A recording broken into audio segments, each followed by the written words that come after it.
Princess Neri stood on the balcony of her tiny crystal palace, watching the stars through a special magnifying dome. Her 3-inch frame cast a small shadow in the moonlight. She sighed as she fingered the delicate crown resting on her blue-black hair. Being the princess of Lilliputian wasn't easy, especially when every eligible male in the galaxy had rejected her marriage proposals. "Your Highness," called a soft voice behind her. Neri turned to see her handmaid Shuri approaching with a miniature silver tray. "You missed dinner again." "I wasn't hungry," Neri replied, turning back to the stars. The truth was she couldn't bear another meal listening to her father discuss potential suitors who would inevitably reject her. Shuri placed the tiny tray on a nearby table made from a polished seed. "The stars won't feed you, princess. Neither will wording." Neri smiled faintly. Shuri had been her companion since childhood and never treated her with the suffocating formality others did. "Did you hear about the Coltarian prince?" "I try not to listen to palace gossip," Shuri said carefully. "He said marrying me would be like wetting a dust mite." Neri's voice was steady, but her hands trembled. "He laughed when father's message arrived." "The Coltarians are giants with tiny brains," Shuri sniffed. "Everyone knows that." "And the Ventari ambassador said I was charming but impractical." The Drosian emperor didn't even respond. Neri listed her rejections like battle wounds. 17 proposals sent, 17 rejections received. Shuri touched her arm gently. "Perhaps number 18 will be different." Neri didn't reply. Her people's future depended on finding a powerful ally through marriage. Lilliputian might be small, but it was once mighty. Their quantum technology had made them respected despite their size. But now their resources were running low, and larger species increasingly ignored them. The next morning, Neri was summoned to the throne room.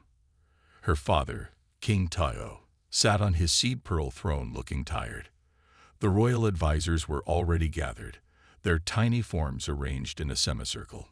"Daughter, join us," King Taho said, gesturing to the empty cushion beside him. Neri took her place, nodding politely to the advisors. Minister Day, their oldest counselor, looked particularly grim. "Our resource reports," King Taho began, tapping a glowing crystal tablet, "are worse than expected. The quantum crystal veins beneath the eastern mountains are nearly depleted." Gasps filled the room. Those crystals powered everything in Lilliputian. "Without new crystals or trading partners, we face energy rationing within 6 months," Minister Day added. "What of the diplomatic requests we sent to the Orion Alliance?" asked Neri. Minister Hana shook her head. "No response, Your Highness. They don't consider us significant enough for membership." Neri felt her cheeks burn. "Because of our size?" "I'm afraid so," King Taho said. He looked older than his 60 years. "Which brings me to today's announcement." He stood, his tiny crown glinting. "I have called this council meeting to announce a new directive. We must extend our search beyond traditional diplomatic channels. Our world faces resource depletion, and we need powerful allies." "What do you propose, Your Majesty?" asked Minister Da. "We will send marriage proposals to species we've never contacted before, species outside the established galactic community." Shocked whispers erupted among the advisors. "Outsiders, barbarians." Minister Da looked horrified. "Your Majesty, considering the princess's hand for such." "I'm considering my kingdom's survival," King Taho interrupted sharply. "My daughter has been rejected by every so-called civilized species. Perhaps those newer to the stars will see her value more clearly." Neri sat very still, her face a careful mask. Inside, her emotions churned, more rejections, more humiliation, but she understood her father's desperation. "I support the king's decision," she said, her voice carrying across the throne room. The advisors fell silent, watching her. "My duty is to Lilliputian. If finding an unconventional alliance will save our people, I accept this path." King Taho reached over to squeeze her tiny hand in gratitude. Before further discussion could continue, a bright light flashed in the center of the room. The quantum relay was receiving an urgent message. Minister Hannah rushed to the crystal interface, her fingers dancing over the controls. "Your Majesty," she said, voice tight with excitement. "We're receiving a transmission from an unidentified vessel that just entered our star system." "Pirates." King Tahoe stood, alarmed. "No, sir. They're broadcasting on diplomatic frequencies. They identify themselves as humans." "Humans?" Nari repeated. "I've never heard of this species." "Nor have I," said Minister Da, looking concerned. "They must be from beyond the outer rim." The relay crystal pulsed with blue light as Minister Hannah accessed the incoming data. "They claim to be from a planet called Earth in a system they call Sol. They're seeking peaceful contact with new civilizations." "Are they large or small?" Nari asked quietly. Minister Hannah checked the readings. "Large, Your Highness, approximately 100 times our size." Nari tried not to let disappointment show on her face. Another species that would see her people as insignificant. "They're requesting permission to send a diplomatic team," Minister Hannah continued. "Their message says they're new to interstellar travel and eager to establish friendly relations." King Tahoe looked thoughtful. "New to the stars. Perhaps they haven't yet learned to dismiss smaller species." He nodded decisively. "Grant them permission to send representatives. Prepare the macro communication chamber." As the council burst into activity, Nari slipped away to the balcony again. She watched the distant speck of light that must be the human ship. "Perhaps these humans will see us differently," she whispered to herself, though she dared not hope too much after countless rejections. Still, as she gazed upward, a tiny spark of possibility flickered in her heart for the first time in months. Captain Minji Park stood in the transport bay of the Earth vessel Horizon, checking his equipment one last time. Today marked humanity's first official contact with the Lilliputians. The scans had confirmed what the initial messages suggested: an advanced civilization of beings barely 3 inches tall. "Nervous, Captain?" asked Dr. Lin, the xenobiologist assigned to the mission. "Cautious," Minji replied, adjusting the microcom device on his wrist. The tiny screen displayed Lilliputian language translations his team had worked on for 3 days since receiving transmission clearance. "We can't afford mistakes. Earth needs allies, not enemies." Dr. Lin nodded. "The portable scanner shows their atmosphere is compatible with ours. Their gravity is slightly lighter, which explains their delicate bone structure." "Any advice before we go down?" Minji asked. "Don't sneeze," Dr. Lin said with a small smile. "And remember that despite their size, scans indicate technology centuries beyond ours. They may be tiny, but they're not primitive." The shuttle journey to Lilliputia's surface was smooth. Minji watched through the viewscreen as they descended toward what appeared to be a gleaming crystal city. Structures no larger than dollhouses sparkled in the light of the system's blue sun. "It's beautiful," whispered Lieutenant Kang, the security officer. "And vulnerable," Minji noted. "No wonder they've been cautious about our arrival." The shuttle landed on a designated platform outside the city. Following protocol, only Minji would exit for the initial meeting. The landing area contained a structure that appeared to be designed for receiving larger visitors, a room with a central table containing what looked like sophisticated communication equipment. Minji entered slowly, careful with each step. The floor seemed solid enough to support his weight, though he moved with deliberate care. "Welcome to Lilliputia, Captain Park," came a voice from the communication system. "Please approach the table and activate the interface." Minji did as instructed, pressing his hand to a panel that glowed at his touch. Immediately, a 3-dimensional hologram appeared above the table, a perfect projection of a tiny throne room where several Lilliputians stood watching him. In the center stood a small figure wearing a delicate crown. Even through the hologram, Minji could see she was beautiful by any species standards, with graceful features and an air of quiet dignity. "Princess Nari of the Kingdom of Lilliputia," she introduced herself with a formal bow. "We welcome Earth to our star system." Minji bowed in return. Captain Minja Park of the Earth Diplomatic Corps. Thank you for allowing us to visit your world, Your Highness. The first meeting was brief, mostly formal introductions and exchange of basic cultural information. Minja was careful to speak softly, aware that even through the communication system, his voice might seem thunderous to the tiny beings. When he returned to the ship, his team bombarded him with questions. They're remarkable, he told them. Their holographic technology is far beyond what we have. The princess mentioned quantum crystals as their power source. Quantum crystals. Dr. Lin's eyes widened. If they've harnessed quantum energy efficiently, they could help us solve Earth's power crisis. By the third meeting 2 days later, Minja had grown more comfortable with the communication system. Today, Princess Neri was alone in the holographic projection, seated on a tiny throne. Your scientists have been quite thorough in their questions, Captain, she said. I hope our answers have been helpful. Extremely, Minja replied. Your Highness, if I may ask a personal question, have your people had much contact with other species? A shadow crossed Neri's face. We have attempted contact with many civilizations. Few have shown interest in meaningful relations with us. Because of your size? Minja asked directly. Yes. Her answer was simple but contained obvious pain. Larger species tend to dismiss us as inconsequential. Minja leaned forward, studying the tiny princess with genuine interest. That seems short-sighted of them. Your technological achievements alone prove size isn't a measure of capability. Neri looked surprised by his response. You're the first diplomat to say so.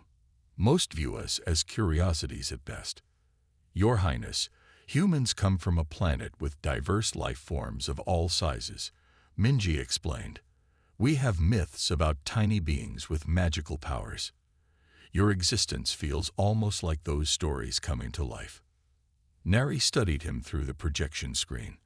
Most species see our size as weakness, Captain Park. Why do you view us differently? Where I come from, we learned long ago that physical size rarely determines true strength, he replied. Some of Earth's smallest creatures are its most resilient. Ants can carry 50 times their body weight. Tardigrades can survive in space. You respect smaller life forms. Neri seemed skeptical. We try to, Minja said honestly. We've made mistakes, many mistakes, with different species on our own world. But we're learning. Difference isn't weakness. It's just difference. For the first time, Neri smiled. A genuine expression that transformed her face. Perhaps humans and Lilliputians have more in common than I expected. After that meeting, relations warmed considerably. Minja was invited to tour the city using a specialized drone with a camera that transmitted directly to his visual interface. He marveled at Lilliputian architecture, buildings constructed from crystal and materials he couldn't identify, streets laid out in perfect geometric patterns, and public spaces filled with tiny citizens going about their daily lives. Our ancestors built upward rather than outward, Neri explained as she guided the tour. Our small size let us use materials more efficiently. Is that why your technology advanced so quickly? Minja asked. Partly. When you're small, you must be clever to survive. But lately, she hesitated. Lately what, Your Highness? Our resources are becoming limited. Our world is small, and we've used much of what it offers. That's partly why we seek outside contact now. Minja considered this information carefully. Earth needed allies and new technology. Lilliputian needed resources. Perhaps there was a natural partnership to be formed, one that respected both worlds. Princess, he said, I believe this could be the beginning of a valuable friendship between our planets. Neri's expression was guarded but hopeful. I would like to believe that, Captain Park. But experience has taught me to be cautious with such hopes. Then let me prove it with actions rather than words, Minja replied, already thinking of ways humanity could demonstrate their respect for these remarkable tiny beings. Neri entered the Royal Observatory where her father stood before the crystal monitoring array. The normally peaceful room hummed with unusual activity as technicians rushed between stations. "Father, what's happening?" she asked, noticing the tension in his shoulders. King Tahoe didn't turn from the main viewing crystal. "A Dravian vessel entered our system an hour ago." Nari froze. "Dravian? They haven't acknowledged our existence in over 50 years. "Precisely." King Tahoe finally faced her, his expression grim. "Yet now they send their fastest diplomatic ship with a full delegation." Nari joined her father at the viewing crystal. The Dravian ship was massive, at least 20 times larger than the human vessel. Its metallic surface gleamed with power symbols, a deliberate display of strength. "They're requesting an immediate audience," King Tahoe said. "How curious that they suddenly find us worthy of attention after rejecting your hand twice." "3 times, Nari corrected softly. "They claimed their prince was allergic to small spaces the last time." Minister Day hurried into the observatory, looking flustered. "Your Majesty, the Dravians are most insistent. Ambassador Zorn says they bring a generous offer of alliance." "I'm sure they do," King Tahoe replied dryly. "Have we completed the scan?" A technician looked up from her crystal console. "Yes, Your Majesty. Their ship has been actively scanning our eastern mountain range for the past 40 minutes. They're focusing on the quantum crystal deposits, the crystals we barely use," asked Nari, frowning. "Precisely," King Tahoe said. "Captain Park informed me that these crystals power faster than light drives for larger ships. They're extremely rare in the galaxy. While we use them for our basic power needs, other species prize them for space travel." Nari's mind raced. "So when the Dravians and others rejected our diplomatic offers, they weren't rejecting you because of size alone," her father confirmed. "They wanted to isolate us until they could claim our resources, make us desperate enough to accept any terms. And now that humans have shown interest in us, they fear losing their opportunity," Nari concluded. King Tahoe nodded. "I've agreed to meet them tomorrow. I suggest you speak with Captain Park before then." The next morning, Nari waited in the communication chamber for her scheduled meeting with Minja. Her mind was heavy with questions. Would humans prove different? Or were they also only interested in Lilliputia's resources? When Minji's hologram appeared, she skipped their usual pleasantries. "Captain Park, were you aware of the value of our quantum crystals when you contacted us?" Minja looked startled by her direct approach. "Yes, Your Highness. Our scientists recognize their energy signature. And is that why Earth seeks relations with us? For our crystals." She kept her voice steady, though her heart pounded. "It's part of the reason," Minji admitted frankly. "But not in the way you might think." "Explain." Nari crossed her arms. "Earth doesn't want to take your resources. We hope to learn from you how to create synthetic versions." Minja leaned forward in the hologram. "The Dravians arrived yesterday, didn't they?" Nari blinked in surprise. "How did you know?" "We detected their ship. They're not subtle." A small smile touched his lips. "Let me guess, suddenly they're very interested in diplomatic relations. They've offered us protection and technology in exchange for reasonable access to our crystal deposits," Nari said. "My father is meeting with them as we speak." Minji's expression darkened. "Princess, the Dravians have a reputation. They find resource-rich worlds, offer protection, then gradually take control. Several smaller species have lost their independence this way." "How do you know this?" "We've met some of their former allies during our explorations. The stories weren't pleasant." Minjay hesitated. "We've also intercepted some Dravian communications. They're discussing claiming your world by force if diplomacy fails." Nari clenched her tiny fists. "They wouldn't dare." "Your Highness," Minja said gently. "To them, conquering Lilliputian would be like humans claiming an anthill. They don't see you as equals." "And humans do," she challenged. "We're trying to." Minjay's gaze was steady. "I won't pretend Earth doesn't need allies and resources, but we seek partners, not subjects." Nari confronted him directly with the information from her father. "Captain Park, My father tells me these crystals power faster than light drives. That other species weren't rejecting me because of size alone. They wanted to isolate us until they could claim our resources. It's true, he admitted. Earth faced similar threats when we first developed space travel. That's why I believe our worlds should form an alliance, one based on mutual respect, not exploitation. Before Nari could respond, the chamber door burst open. Minister Hannah rushed in, her face pale with fear.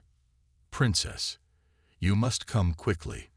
The Dravian ambassador has issued an ultimatum to your father. Either we grant them exclusive mining rights, or they will ensure our protection by establishing a permanent presence on Lilliputian. Nari turned back to Minje's hologram. It seems we have less time than we thought, Captain. Princess, don't agree to their terms, Minje urged. The horizon may be just one ship, but we'll stand with you.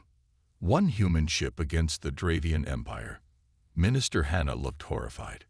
We have something the Dravians don't, Minje said. We've been studying your quantum technology. With your permission, we believe we can adapt it to create a defensive shield around Lilliputian, one that would prevent any unauthorized landings. Such a shield would take months to develop, Minister Hannah protested. Not if we combine our technologies, Minje countered. Princess, human engineering plus Lilliputian quantum science could create something neither of us could manage alone. Nari thought quickly. The Dravians wouldn't attack immediately. They preferred to appear benevolent while tightening their grip slowly. That might give them enough time. How long would you need? She asked Minje. 3 days if your scientists work with ours. Nari nodded decisively. Minister Hannah, inform my father I'll join him shortly, and have our top quantum researchers meet in the Royal Laboratory immediately. As Minister Hannah hurried out, Nari locked eyes with Minje through the hologram.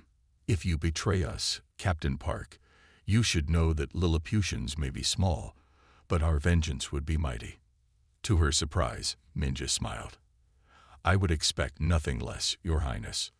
For the first time since the Dravians' arrival, Nari felt a spark of hope. Perhaps being small didn't mean they were powerless after all, especially with the right allies. The Dravian ultimatum had been temporarily delayed by clever diplomatic maneuvering. King Tahoe had promised to consider their generous offer, buying precious time while Lilliputian and human scientists worked frantically. The initial defensive shield had been completed just in time to prevent a Dravian security force from landing uninvited. Since then, an uneasy standoff had developed, with 3 Dravian warships maintaining orbit around Lilliputian. Inside the newly constructed human Lilliputian Joint Research Facility, Minje watched in amazement as tiny Lilliputian engineers manipulated quantum particles directly with specialized tools. What would require massive particle accelerators on Earth, they accomplished with devices smaller than a rice grain. Remarkable, he whispered to Dr. Lin, who stood beside him. They're manually adjusting quantum states. Because at their scale, quantum effects are directly observable, Dr. Lin replied. They experience what we can only theorize about. The research facility represented the first true collaboration between the species. Located in a neutral zone outside the Crystal City, it featured areas built to both human and Lilliputian scale, with transition zones where they could interact. The humans had contributed nanoscale manufacturing technology, while the Lilliputians provided their quantum expertise.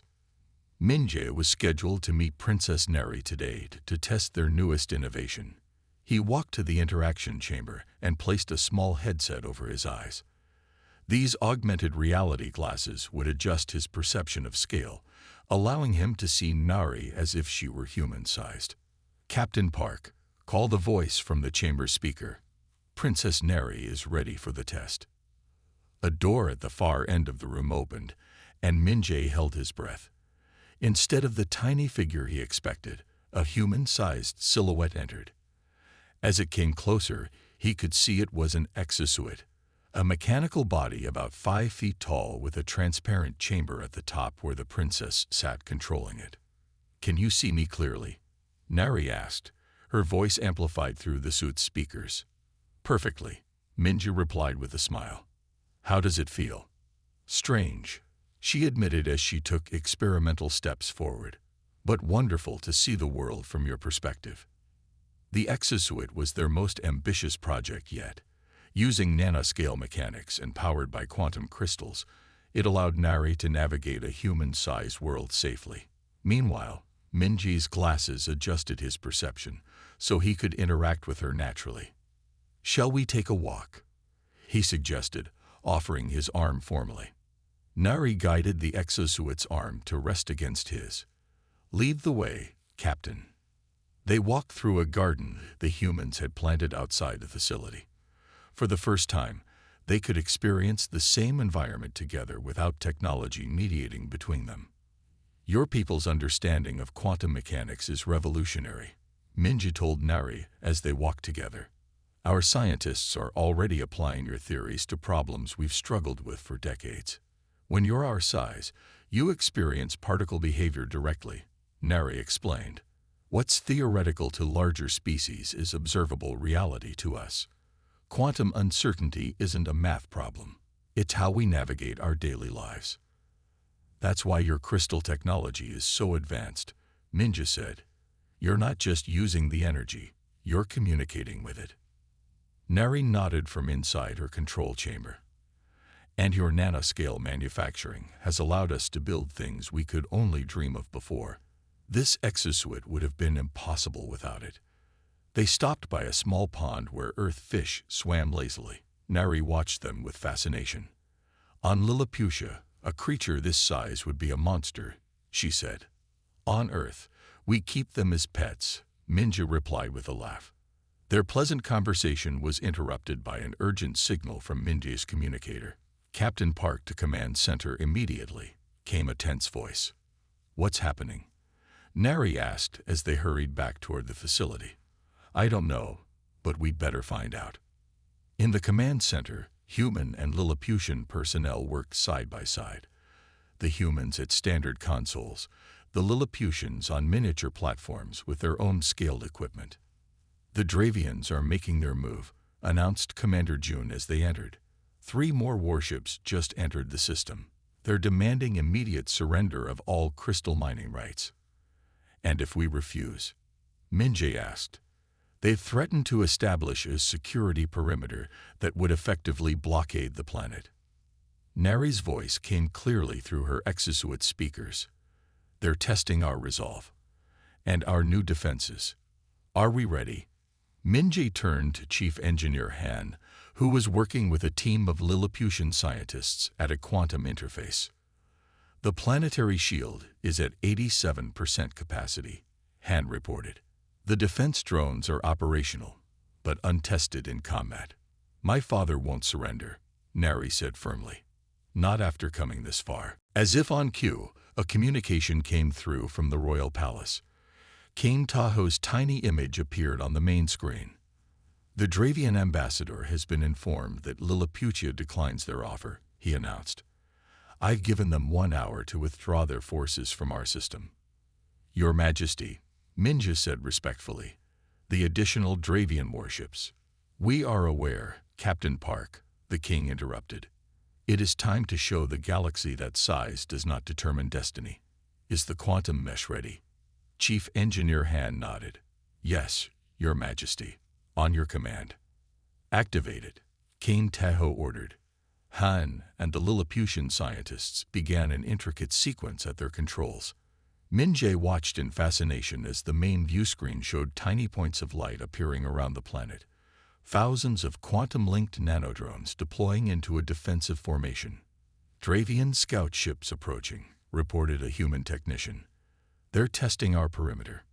The room fell silent as they watched 3 small Dravian vessels approach the quantum mesh. When they attempted to pass through it, something remarkable happened.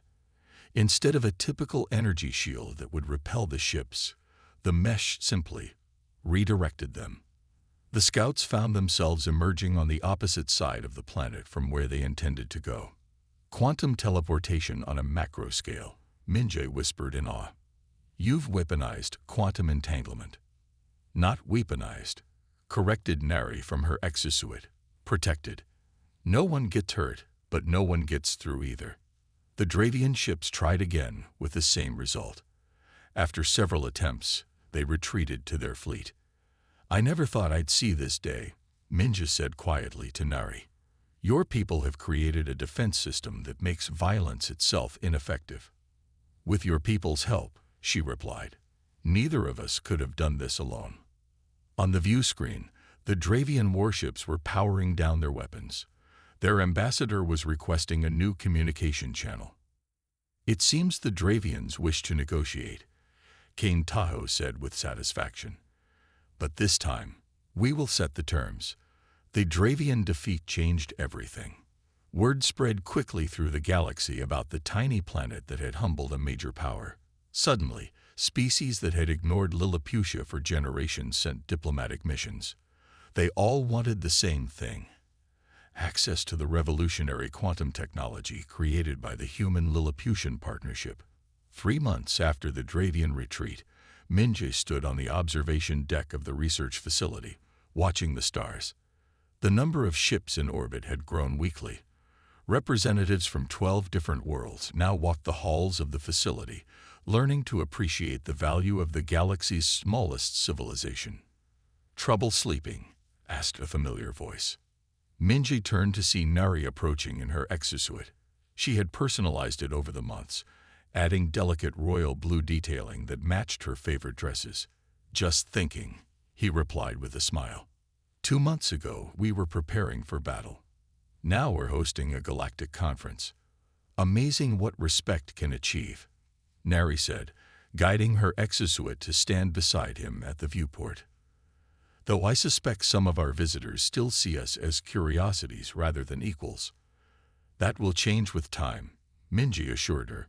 Each delegation that returns home with stories of Lilliputian helps change perceptions. They stood in comfortable silence for a moment, watching distant ships move against the star field.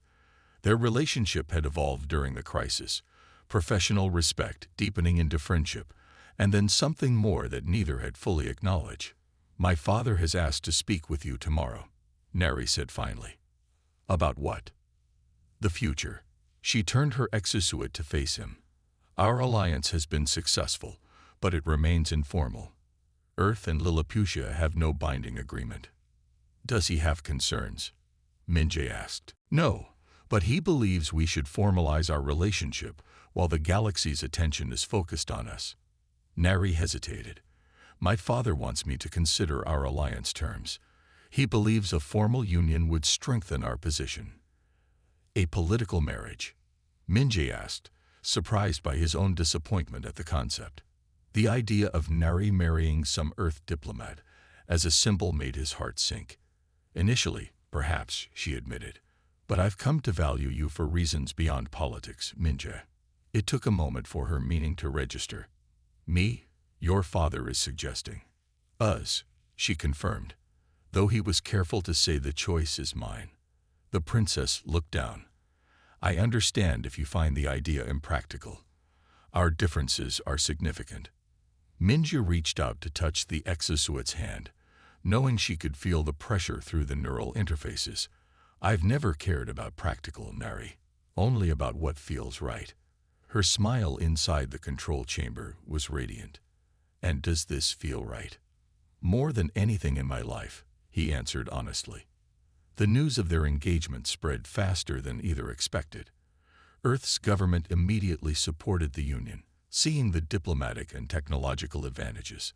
The Lilliputian Royal Council was more cautious, but ultimately approved when they saw the genuine connection between the princess and the human captain. The wedding preparations became a fascinating challenge. How could two beings of such different sizes share a meaningful ceremony? The answer came from the very technology they had developed together. On the day of the wedding, delegates from 27 worlds gathered in the Great Crystal Hall of Lilliputian. Specially designed viewing platforms allowed beings of all sizes to witness the historic event. Minja stood at the front in a formal Earth diplomatic uniform, with subtle Lilliputian designs woven into the fabric. When Nari appeared, gasps echoed through the hall. Instead of her usual mechanical exosuit, she wore something extraordinary. a quantum projection suit that made her appear human size, while physically remaining safe in a tiny crystal chamber at its center. The projection was so perfect that delicate fabric seemed to flow around her as she moved. Minja wore specialized contact lenses that let him see both versions of her, the tiny princess controlling the projection and a life-sized image everyone else saw. To him, she existed in both forms simultaneously, a perfect representation of their unique bond. Today we bridge not just two hearts, but two scales of existence, said King Tayo, his voice amplified for all to hear. What once seemed impossible now stands before us as evidence that difference need not mean distance.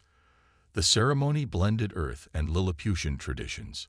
They exchanged vows in both languages, promising to respect and cherish each other's unique perspectives. When it came time for the symbolic union, Minja placed a drop of water on his fingertip. Nari touched it from her chamber, creating a momentary rainbow as light passed through their joined connection, different scales finding harmony. At the ceremony's conclusion, King Tahoe rose to address the gathered delegates. Today we celebrate not just the union of two beings, but the beginning of a new understanding.